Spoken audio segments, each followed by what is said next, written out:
নমস্কার কিষাণ সাথী। আজকে 28 আগস্ট আমরা চলে এসেছি আমাদের কালা নিমক ধানের ক্ষেতে, যেখানে আপনারা দেখতে পাচ্ছেন যে উইদাউট এনি ফার্টিলাইজার ধানের গ্রোথ কীরকম হয়েছে। আচ্ছা, আজকে আপনারা তো থামলেন দেখে বুঝে গেছেন যে আজকে আমরা তৃতীয় পর্যায়ে মানে 50 দিনের যে ফার্টিলাইজারটা আছে, আমার এখানে ধান ট্রান্সপ্লান্টেশন 50 দিন আগে হয়েছে, তো 50 দিনের মাথায় আমরা একটা ফার্টিলাইজার দিই বা সার দিই। সেটা কি সেই সম্বন্ধে আজকে আমরা ডিসকাস করব। তবে বন্ধুরা, শুরু করার আগে একটা কোশ্চেন বড় ইম্পর্টেন্ট, সেটা হচ্ছে যে সার দেওয়াটা কার কাজ? সার দেওয়াটা কি কৃষকের কাজ নাকি মাটির কাজ?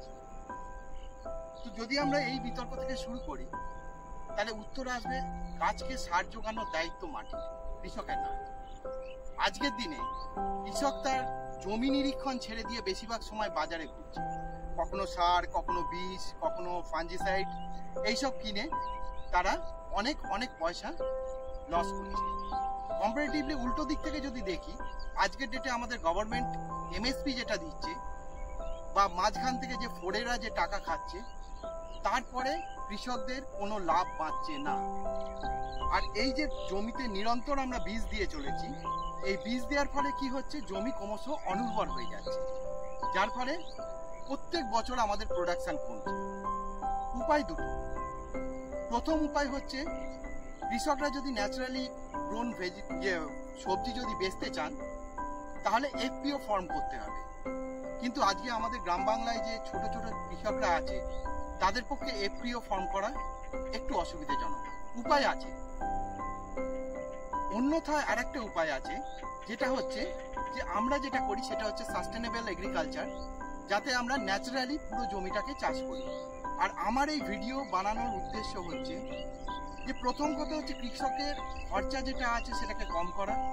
2 নম্বর হচ্ছে আমাদের চাল যেসব জায়গায় যাচ্ছে, আমাদের ধান যেসব জায়গায় যাচ্ছে, এন্ড কনজিউমার যেন একটা বিষ মুক্ত খাবার পায়। আপনি যদি চারদিক থেকে দেখেন, তাহলে দেখবেন আজকে আমাদের এই বিষ প্রয়োগের ফলে আমাদের আমাদের চাষিরা যেটা না জেনে করছেন, তার ফলে আজকে ঘরে ঘরে ক্যান্সার, নার্ভের প্রবলেম, কিডনির প্রবলেম লেগে আছে। 2 নম্বর হচ্ছে যে ধানের বা চালের যে ফুড ভ্যালুটা আছে, চাল তো আমার কাছে মেন ফুড, চাল আর গম, তো এর যে মেন ফুড ভ্যালু যেটা আছে, তার নিউট্রিশন বলুন, তার মিনারেলস বলুন, তার প্রোটিন বলুন, তার আয়রন বলুন, তার জিঙ্ক বলুন, টোটাল পার্সেন্টেজ আজকে অলমোস্ট নীলের দিকে চলে যাচ্ছে। তো আসুন আমরা দেখে নিই যে উইদাউট সার, উইদাউট এনি পেস্টিসাইড আমার এই ধান গাছগুলোর কি অবস্থা। ভিডিও বানানোর উদ্দেশ্য একটাই, যে চাষিরা আমাদের এই ন্যাচারাল ফার্মিং মুভমেন্টের সঙ্গে জুড়ুন, আর কনজিউমাররা বিষ ফ্রি একটা খাবার যেন পায়।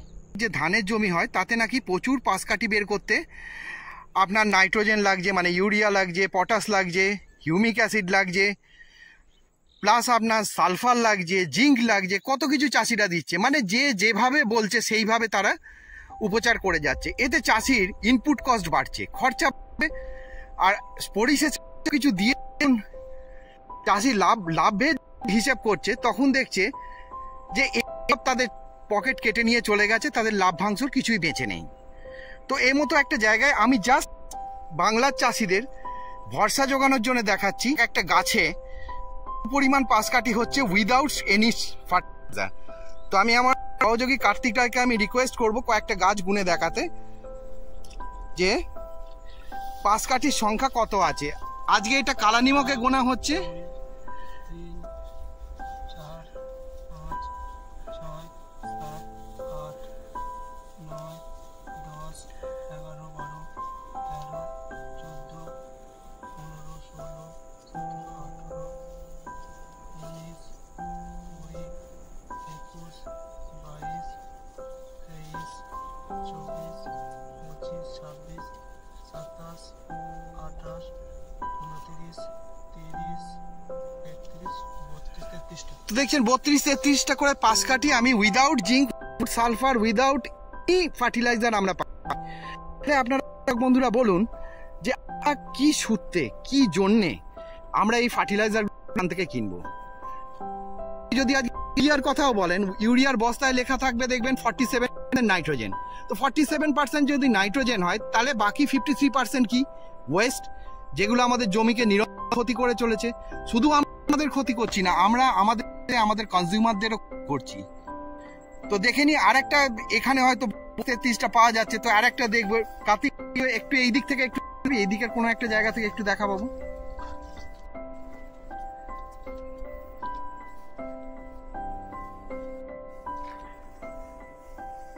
যে কোনো একটা ঝাড় নে।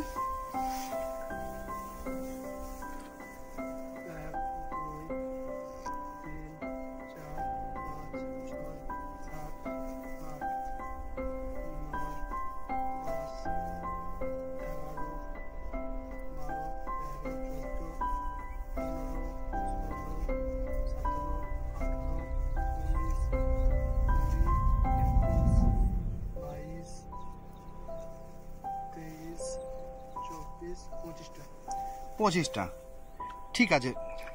আর একটা গুনে দিবি একটু। আমি জানি একটু পরিশ্রম হচ্ছে, কিন্তু আমাদের দর্শকদের জন্য একটু।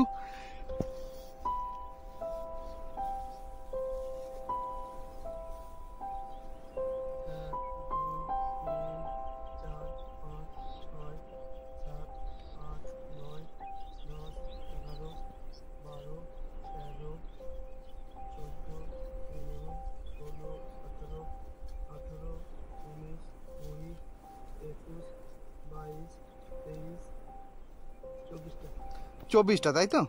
তো দেখুন বন্ধুরা, যে ধানগুলো আমরা এক কাঠি করে বুনেছিলাম, আজকের ডেটে সেই ধানগুলোতে 24টা করে টেলারিং হয়েছে বা 5 কাঠি হয়েছে। এটা কি খুব খারাপ? কোনো কেমিক্যাল ছাড়া, তাই না? তো আসুন আমরা আস্তে আস্তে সাস্টেনেবল ফার্মিংয়ের দিকে ঝুঁকি, ন্যাচারাল ওয়েতে চাষ করি। তাতে আমাদের পকেট যেমন বাঁচবে, তেমনি তার সাথে বেঁচে যাবে কনজিউমারদের যে ডিম্যান্ড, সেটাও। আর যেহেতু শুধু আমরা আজকের প্রজন্ম কেন, আমাদের কথা ভাবুন, আমাদের অ্যানসেস্টার যারা ছিলেন, পূর্বপুরুষ যারা ছিলেন, তারা কিন্তু এইভাবেই চাষ করে গেছেন। বিষহীন খাবার দেওয়া আমাদের নৈতিক দায়িত্ব। আমরা কৃষক, সো আমাদের যদি কোনো রেসপেক্ট থাকে, তো রেসপেক্ট ওই জায়গায় যে উপভোক্তাদের আমরা যেন বিষহীন খাবার তাদের প্লেট অবধি তুলে দিতে পারি। তাহলে আবার ডিসকাশনের শুরুতে ফিরে আসি। চাষির মেন কাজ হচ্ছে তার জমির উর্বরতা শক্তি বৃদ্ধি করা। আর এই উর্বরতা শক্তি বৃদ্ধি করতে গেলে জীবাণু সারের কোনো জুড়ি মেলা ভার। যেমন আমরা আমাদের জমিতে জীব অমৃতের প্রয়োগ করেছি, ঘন জীব অমৃতের প্রয়োগ করেছি, মিষ্টির গাদ প্রয়োগ করেছি। এছাড়াও আমরা খোল জলের সাথে গুড় মিশিয়ে নির্দিষ্ট পরিমাণে একটা আড়ক তৈরি করে সেটাও আমরা প্রয়োগ করেছি, যার ফলে মাটির জীবাণুরা এখন অ্যালাইভ। ওরা নিজেরাই আমাদের গাছের যে খাবার লাগে সেটাকে ভেঙে তৈরি করে দিচ্ছে, আর আমাদের গাছ খুব সহজে মাটি থেকে সেই খাবারটাকে নিজেরা তুলতে পারছে। তো কথা না বাড়িয়ে আমরা সোজাসুজি চলে আসি, আজকে আমরা গাছে কি সার প্রয়োগ করছি। আজকের ডেটেও আমরা কিন্তু সারের জায়গায় মাটির স্ট্রাকচার উন্নত করার জন্যে পটাশিয়াম হিউমেট ব্যবহার করছি। পটাশিয়াম হিউমেট মাথায় রাখবেন 98% ফ্লেক্সটা নিতে হবে। এর প্রয়োগের যে বিধি আছে সেটা হচ্ছে প্রত্যেক কাঠায় মাত্র 10 গ্রাম করে লাগে। এর বেনিফিটগুলোর মধ্যে আছে এটা সয়েল স্ট্রাকচারকে উন্নত করায়, সয়েলের ফার্টিলিটি বৃদ্ধি করে, প্ল্যান্ট গ্রোথে প্রোমোটার হিসেবে কাজ করে। আর আদার বেনিফিটের মধ্যে হচ্ছে পটাশিয়াম হিউমেট সয়েলের মধ্যে যে হেভি মেটালিক আয়ন্সগুলো আছে সেগুলোকে রিডিউস করে। ফর অ্যান এক্সাম্পল, যদি আমি আজকে 12 কাঠা জমিতে যদি পটাশিয়াম হিউমেট প্রয়োগ করতে যাই, তাহলে আমার লাগবে মাত্র 120 গ্রাম। এই 120 গ্রাম পটাশিয়াম হিউমেটকে আমি ঘন জীব অমৃত অথবা বালির সঙ্গে ভালো করে মিশিয়ে নেব। তো তৈরি হয়ে গেল আপনার তৃতীয় চাপান সার। মাটির কাজটা মাটিকে করতে দিন, জীবাণুর কাজটা জীবাণুকে করতে দিন। আমরা শুধু মাটির খেয়াল রাখব, মাটি আমাদের ফসলের খেয়াল রাখবে। আপনারা দেখতে পাচ্ছেন খুব সুন্দরভাবে আমাদের তৃতীয় চাপান সার রেডি, শুধুমাত্র ব্রডকাস্টিংয়ের অপেক্ষা করছে।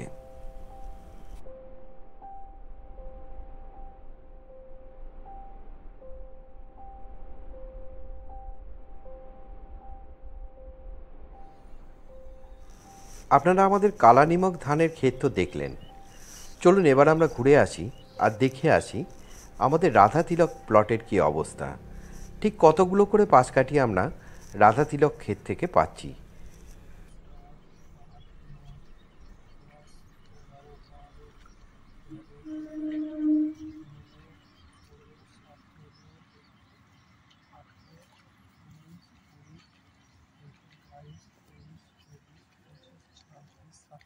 সাতাশটা, তাই তো? 32টা পাশ কাঠি হয়েছে। আচ্ছা, তুই যে কোনো আরেকটা গুণ, আরেকটা একটু পাশ দিয়ে একটু গুনতে বাবা, ভেতর দিকে।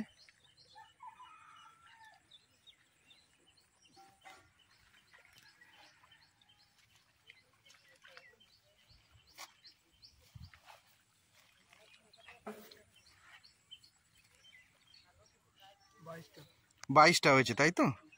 তার মানে হরে ঘরে ওই 20-25টা করে ধরা যেতে পারে। পাঁচ কাঠি কি ভালো হয়েছে মনে হচ্ছে না খারাপ হয়েছে মনে হচ্ছে? হ্যাঁ, ভালোই হয়েছে তো। এক কাঠি করে বোনা হয়েছিল। ঠিক আছে, প্রতিবেদনটাকে আর বড় করব না। যে যেখানেই থাকুন ভালো থাকুন, সুস্থ থাকুন। জয় জওয়ান, জয় কিষান।